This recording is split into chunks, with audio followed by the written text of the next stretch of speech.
Good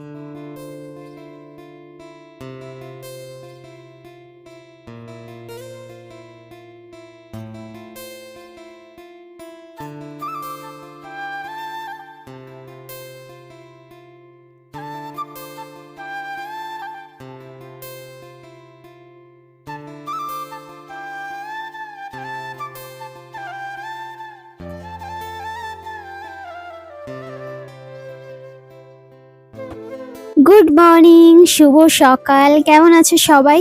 আশা করছি সবাই অনেক ভালো আছো, সুস্থ আছো।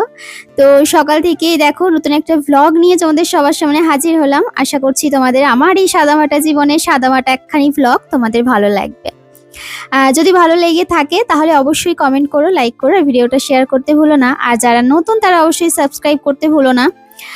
তো আমার ফ্যামিলিতে অনেক নতুন নতুন মেম্বার অ্যাড হও, যাদের দেখি অনেক কৌতূহল আমার সম্পর্কে জানার, আমাকে চেনার। তো আস্তে আস্তে অনেক প্রশ্নের উত্তর তোমাদেরকে দেব।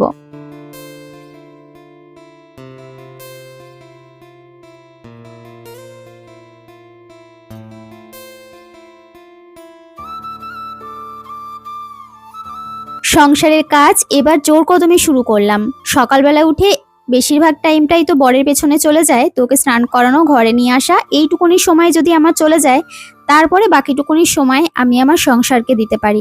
কারণ জানো তো, সংসারের মধ্যে যারা ঢুকে যায় আর যারা সংসারকে ভালোবাসে, তারা সংসারের মানে অন্য কোনো দিকে আর মন থাকে না। দেখবে যাদের এরকম কিছু কিছু মানে মানুষ আছে, আমার নিজের চোখেও দেখা, মানে ছোটবেলা থেকেই তো অনেক মানুষকে দেখেছি, যে দিন শেষেই কোনো রকমের রান্না বান্না করে ওই পাড়ায় চলে যায়। তো হ্যাঁ, ধরো এর সাথে ওর সাথে গল্প করে, এর বাড়ি ওর বাড়ি যায়, বা ওই অনেকে মিলে একসাথে গসিপ করে। এবার তো দেখো, অনেক মহিলা একসাথে হওয়া মানে গসিপ হবেই, এটা শিওর। মানে আমরা মহিলারা গসিপ করতে ভীষণ ভালোবাসি। আমি সত্যি কথা বলতে আমার এগুলো একদম পছন্দ না। আমি মনে করি যেটুকুনি সময় আমি বাইরে কাটাবো বা কারোর সাথে গল্প করব, সেটুকুনি সময় আমি আমার ঘরের পেছনে দেব বা ঘরের মানুষগুলোকে সময় দেব। আমি আমার সংসারটাকেও যেমন ভালোবাসি সাজিয়ে গুছিয়ে রাখতে, তেমন সংসারের মানুষগুলোকেও ভালোবাসি। তাই কোনো দিকে মন না দিয়ে আমার মনে হয় যখন আমার অনেক ফ্রি টাইম থাকবে, তখন কিচ্ছু যদি না পাই, আমি চুপচাপ কানের মধ্যে মোবাইল হেডফোন দিয়ে চুপচাপ কোনো গান শুনবো বা যাই হোক কিছু শুনবো, কিন্তু তাও আমি ওই লোকের বাড়ি গিয়ে দুটো কথা বলবো না। এই জিনিসগুলো আমার মধ্যে নেই, একদম ভালো লাগে না। আমি জানি আমার মতো তোমরা অনেকেই আছো। আর এখন তো আমরা প্রত্যেকেই ঘরকন্না, মানে ঘর সাজাতে খুব ভালোবাসি। আর সবচেয়ে বেশি ভালো লাগে যে যারা কমেন্ট করে, কণিকা তোমার দেখে এই ঘরের কাজের এনার্জি পাই, ঘরের কাজগুলো শিখি, সেই কমেন্টগুলো পড়তে না আমার বড্ড বেশি মন চায়। মানে খুব ভালো লাগে তোমরা এত সুন্দর সুন্দর কমেন্ট করো।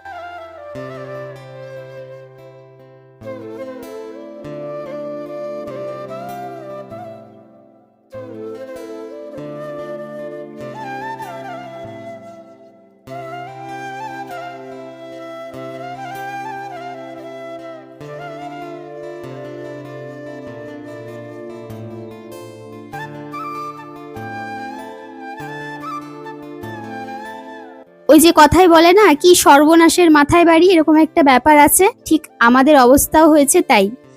গ্যাস নিয়ে টানাটানি। এই মাসে তো পুরো চুটিয়ে গ্যাসে রান্না করা হয়েছে। আগের মাসে মা কাঠে রান্না করেছিল বেশ অনেক দিন, তোমরা জানো, যে কারণে না গ্যাসটা অনেক পরে ফুরিয়েছে। ওই তখন শুনেছিলাম গ্যাস আর দেবে না, গ্যাস আর দেবে না, এরকম একটা ব্যাপার ছিল। বা ৪৫ দিন পর গ্যাস দেবে তখন। ও মা, তারপরে যেই আমার গ্যাসটা ১১ দিন ১২ দিনে চলে আসলো, তখন তো বুঝে গেছি নাও ঠিক আছে, চলো কোনো ব্যাপার নেই, এবার তো রান্না করাই যায়। এবার এত রান্না হয়েছে গ্যাসে আমাদের, যে গ্যাস তাড়াতাড়ি ফুরিয়ে গেছে।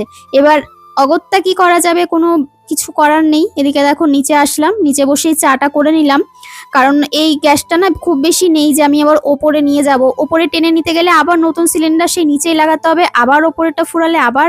তাই ভেবেছি এটা নিচেই থাক, নতুনটা আসলে তখন একেবারে ওপরে সেট করব। আর আমার শাশুড়ি মায়ের জ্বালায় না, সত্যি কথা বলতে এই বাড়িতে আর বাস করা যাবে না। মানে উজ্জ্বলকে গিয়ে ভিডিওটা দেখালাম, ও বলছে কি যে ছাদ বানিয়েছে নাকি এটা জঙ্গল বানাচ্ছে ধীরে ধীরে। মানে বিশ্বাস করো, আমি তো দেখে এসে চমকে গেছি। এই যে দেখতে পাচ্ছ মাচা বানিয়েছে, ওই ঝিঙের মাচা। ভাবো এখানে যখন ঝিঙের মাচায় পুরো ঝিঙে গাছ ভর্তি হয়ে যাবে, তখন কেমন দেখতে লাগবে আমাদের ছাদটা। হ্যাঁ, তবে আমার খুব একটা খারাপ লাগছে না, কিন্তু উজ্জ্বল না এই বেশি জঙ্গল পছন্দ করে না। তো ঝিঙে পাড়তে এসেছি, ঝিঙে ভাতে হবে। আর এই দেখো এই যে চিচিঙ্গাগুলো হয়েছে, এগুলো কিন্তু আরো বড় হবে। কিন্তু মা না যখন ছোট ছিল তখন নিচে ঢিল বেঁধে দিয়েছিল। এবার ওই ঢিলটা দড়িটার সাথে বেঁধেছিল, ওই দড়িটা না নিচে শক্ত হয়ে একদম পুরো এখন মনে হচ্ছে কি কেটেই ঝিঙেটা বেরিয়ে যাবে। আর ঝিঙেটা মোটা হয়েছে আর দড়িটা আস্তে আস্তে ছোট হয়েছে। মামাকে বললো দেখো তো তুমি পারো কিনা তুলতে।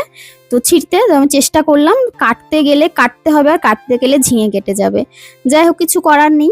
ঝিঙেগুলো আরেকটু বড় হবে তারপরে পেরে নেব, মানে চিচিঙ্গাগুলো। আর এই দেখো বেশ কয়েকটা ঝিঙে হয়েছে, সেগুলো আজকে পেরে নিচ্ছি। এখান থেকে 2-3টে ভাতে দেওয়া হবে আজকে, উজ্জ্বল ঝিঙে ভাতে খেতে চেয়েছে। আর তার সাথে বাকিগুলো দিয়ে কিছু একটা তৈরি করা হবে, তবে ওটা আজকে নয়, ওটা হয়তো কালকে করা হবে। এই দেখো কত সুন্দর হয়েছে ঝিঙেগুলো, দেখো একদম ফ্রেশ টাটকা, দেখতেও ভালো লাগে।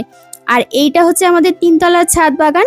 এখানেও কিন্তু খুব বেশি জায়গা নেই, মানে চারিদিকে শুধু গাছ, মাঝখানে একটুখানি জায়গা। আর দোতলার ছাদটা একটু ফাঁকা ছিল, তবে এক পাশে তো এই ড্রাগনের মাচা তৈরি করে মা ভর্তি করে ফেলেছে, আর এক পাশে তো গাছপালা রয়েছে, আর এখন পুরো ঢোকার গেটেই মা একখানা গেট বানিয়ে রেখেছে। তো ভাবো ওখানে যখন গাছ হবে কি অবস্থা হবে। আর আজকে দেখো এতগুলো ঝিঙে পেরেছি একসাথে। কটা আছে তোমরা গুনে আমাকে বলো। আর সেগুলোই তোমাদেরকে একটু দেখাচ্ছিলাম। আমার বেশ মজা লাগে গাছ থেকে সবজিপাতি সব ছিঁড়তে। তো এই জন্য মা আমাকে ওপরে পাঠিয়ে দিল, বললো যাও গিয়ে তুলে নিয়ে আসো, রান্না করব। আর এদিকে লঙ্কা গাছে, এইটা নতুন লঙ্কা গাছের লঙ্কা হয়েছে, তো এখান থেকে বেশ কয়েকটা লঙ্কা তুলে নেব, 4-5টা মতো। আর এই লঙ্কাগুলো না কালো। আর এদিকে দেখো মা আবার ওই নয়নতারা গাছটা গোল মতো করে দিয়েছে, দেখতে খুব ভালো লাগছে। আর এখানে আমি আবার পুরনো যে লঙ্কা গাছটা, সেই গাছটা থেকেও বেশ কয়েকটা লঙ্কা তুলে নেব, তারপরে নিচে যাব।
যেদিন আমার ধরো রান্নার চাপ থাকে না, সেদিন ভাবি কি আজকে একটু কম কাজ করব, বা তাড়াতাড়ি করে কাজ করে তাড়াতাড়ি করে ভিডিও এডিট করে তোমাদেরকে ভিডিওগুলো পোস্ট করব।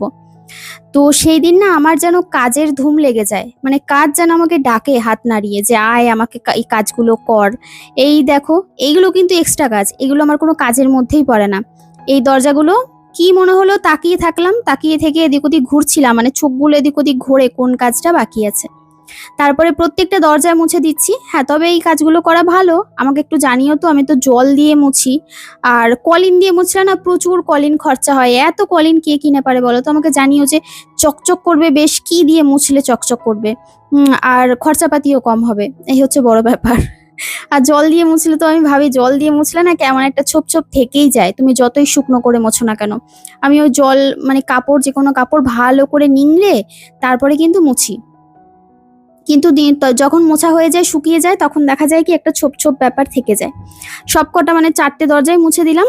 আমাদের এই ওপরে তো 4টে দরজা, একটা রান্নাঘরের, আর বাথরুমেরটা বাদ দাও, ওটা তো আলাদা ব্যাপার, ওটা যখন স্নানে যাই তখন পরিষ্কার করি। আর এই মেয়ের ছোট ঘরে একটা, আর ব্যালকনিতে একটা, আর হচ্ছে ওই বড় ঘরে একটা, আমাদের 4টে ব্যাস, আর রান্নাঘরে একটা।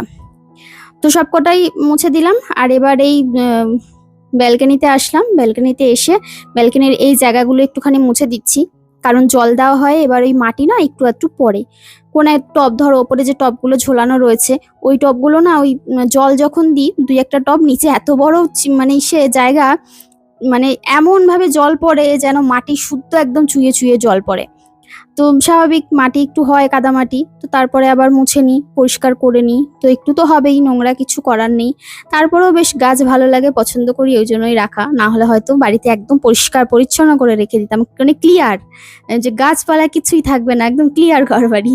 তো সেটা যেন আমিও করতে পারি না, সেটা যেন মায়ের দ্বারাও হয় না। মা তো দিন দিন গাছ বাড়িয়েই চলেছে, আর গাছের যত্ন এত করবে, গাছের যত্ন করে করে নিজের শরীর খারাপ করে ফেলছে। আমি উজ্জ্বল এত বারণ করি যে এখন একটু কম করো, আর গাছের দরকার নেই, একটু গাছের সংখ্যা কমাও, একটু কম যত্ন করো। না, নিজে ওষুধ খাক না খাক, গাছকে ওষুধ দিতে হবে, গাছকে খাবার দিতে হবে। সে মানে পাগল পাগল করে। যাই হোক, ভালো একটা জিনিস নিয়ে থাকা ভালো, তবে শরীরটা বাঁচিয়ে যতদূর করা যায়। আর এদিকে দেখো, আমি স্নান করে নিয়েছি, স্নান করে এবার সুন্দর করে মন দিয়ে পুজোটা করে নেব। আমার এই সময়টা বেশ ভালো লাগে, কারণ পুজো দিতে খুব ভালো লাগে। তো ওই জন্যই আর কি। আর তোমরা আমার পুজোর ভ্লগ দেখতে খুব ভালোবাসো, সুন্দর করে সাজিয়ে গুছিয়ে পুজো দিই সেটা। তো চলো, বেশ কয়েকটা দিন ধরে না বাজারেও যাওয়া হচ্ছে না, ফুল আনা হচ্ছে না, আমার মনটা বেশ খারাপ হচ্ছে। আর যে টাইমটায় সবকিছু কাজকর্ম করে উঠি সেই টাইমটায় দোকান বন্ধ হয়ে যায়, তাই আর ফুল আনা হয় না। আর অনলাইনে অর্ডার করব, সে বাবা কি পচা দেবে, কোথার থেকে দেবে তার নেই ঠিক। ওই জন্য আমি করি না, মানে ঠাকুরের জিনিসপত্র, মানে বিশেষ করে ফুলটা অনলাইনে আমি একদম মানে ভরসাই করতে পারি না। এই ফুল জিনিসটা, ওটা হাতে ধরে কিনবো, বেছে বেশ ঠিক আছে নিজের পছন্দ মতো। তবে অনলাইন থেকে আমি আজকে বেশ কিছু ঠাকুরের খাবার অর্ডার করেছিলাম, মানে ধরো ইনস্ট্যান্ট তো আর বাজারে দোকানে যাওয়া যায় না, ওই জন্য। তো এটা হচ্ছে ওই কাতলি, কাজু কাতলি। আগের দিন ভুল করে উজ্জ্বলের জন্মদিনে অর্ডার করেছিলাম, ওটা না উজ্জ্বল ভেঙে খেয়ে ফেলেছিল, তাই ঠাকুরকে আর দেওয়া হয়নি প্রথমে। তো সেখান থেকেই মন খচখচ করছিল, তো আজকে ফাইনালি কিনে রাখলাম। তার সাথে একটা খেজুরের প্যাকেট কিনেছি, আর ওটা হচ্ছে ছোট ছোট দেখলে সাদা সাদা, ওটা হচ্ছে কর্পূর। আমার এই কর্পূর জ্বালাতে খুব ভালো লাগে, বেশ গন্ধটা একটা পুজো পুজো গন্ধ বেরোয়। তারপরে এই কয়েকটা কৌটো কিনেছি, এগুলো ঠাকুরের প্রসাদ রাখার জন্যই। আর তার সাথে কিনেছিলাম এই মিক্সড যে তোমার ড্রাই ফ্রুটস গুলো, ওগুলো তো ঠাকুরকে দেবো, তারপরে ওখান থেকে মেয়েকে দিয়ে দেবো, ও খেয়ে নেবে, উজ্জ্বল খেয়ে নেবে, এই হচ্ছে ব্যাপার।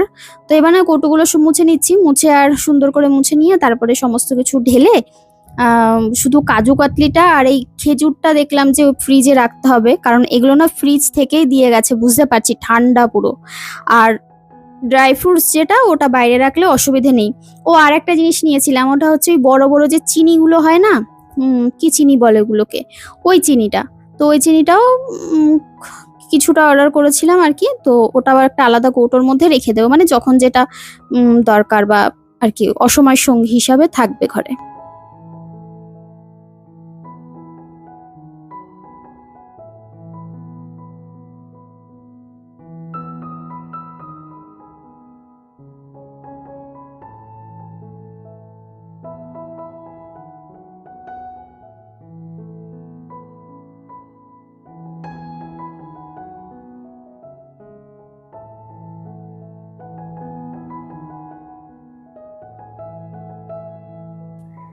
আর এই তো সবকিছু এক এক করে গুছিয়ে নিলাম। আর এদিকে কিন্তু গোপালকে আগে স্নান করিয়ে দিয়েছি, তারপরে ঠাকুর ঘর মোছামুছি সব কমপ্লিট। আর এই যে এই কৌটোগুলো কিনে নিলাম ঠাকুরের জন্য, কারণ ঠাকুরের অনেকদিন ধরে ভাবছিলাম, তবে ওই আর কি সময় সুযোগ বা তিনি যখন না চান তখন তো কিছু হয় না। তো সেইভাবেই আর কি গুছিয়ে রাখলাম। ওই নিচের যে ছোট ওয়ার্ড্রপ মতো রয়েছে, ওর মধ্যেই রেখে দিলাম। আর ওই ফ্রিজের মধ্যে শুধু ওই কাজু কাটলি এগুলো রাখবো। তো ঠাকুরকে প্রসাদও দিয়ে দিলাম। চলো, এদিকে আমার পুজো কমপ্লিট। আর পুজো সেরে তারপরে খাওয়া দাওয়া করব। আর আজকে উজ্জ্বলকে আমি পুজোর আগে খাইয়ে দিয়েছিলাম, আমার পুজো করতে একটু সময় লাগবে, ওই জন্য আর কি ওকে খাইয়ে দিয়ে তারপরে আমি পুজো দিলাম স্নান সেরে।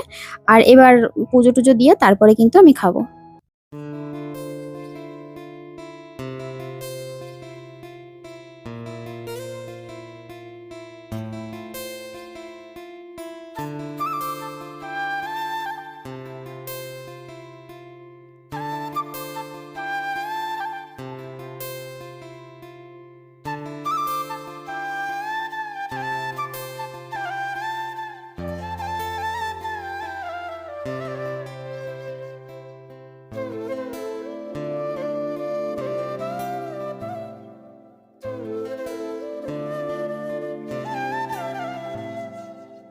আমি খাওয়ার পর, সরি, পুজো দেওয়ার পর সবাইকে প্রসাদ দিয়েছি, উজ্জ্বলকেও দিয়েছি। পেস্তা গিয়ে পুরো ওর কোলের মধ্যে ঢুকে পড়েছে, তাই বললাম ওকে খেজুর দাও। তো যাই হোক, একটু খেজুর দিল, অল্প একটু সন্দেশ, মানে কাজু কাটলি দিয়েছিলাম, ওটা যেহেতু পুরো সন্দেশ নয়, ওটা কাজু বাদাম দিয়ে তৈরি, অল্প একটু দিয়েছিলাম ওকেও। আর তারপরে এই হচ্ছে আমাদের একদম সহজ সাপটা দুপুরের মেনু, দেখে নাও। শাক ভাজা আর ঝিঙে আলু সেদ্ধ। চলো আজকের ব্লগটা এখানেই শেষ করলাম। ভালো থেকো সবাই।